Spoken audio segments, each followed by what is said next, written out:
ваша сограѓанка и плачеше на глас дека со парите што ги има дома, леп едвај обезбедуваат.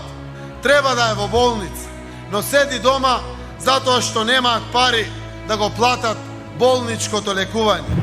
Покрај средствата кои граѓаните му ги плаќаат на Фондот за здравство како задолжително осигурување, пациентите само вчера дополнително одвоиле и нешто помалку од 100.000 евра за да платат уште 1501 тест на приватните клиники.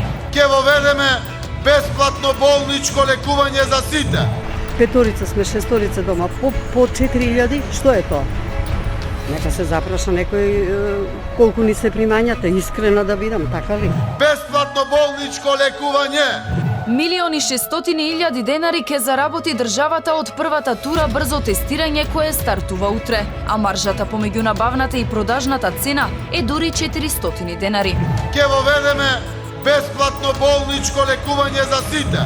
Матичната вика нема термин, нема ова и морам да платам. Еве, тоа е да ви. Шанса, злато, за термин. Нема шанса никаква.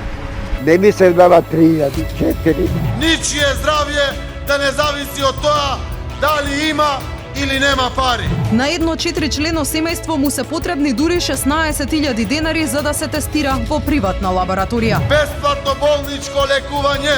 Со што сумата која од почетокот на кризата граѓаните ја потрошиле за тестови во приватните лаборатории надмина 8 милиони евра. Ред ли е функционери од власта да се лечат во луксузни услови? Додека граѓани со сериозни симптоми на COVID-19 чекаат и по неколку дена за да дојдат на ред да бидат тестирани, се чини тоа не е случај за пратеници, министри, но и други функционери. Привилегиите во случајот со тестирањето се на нивна страна. А тетка Зоре дома седи само со молитвата и се бори за својот живот.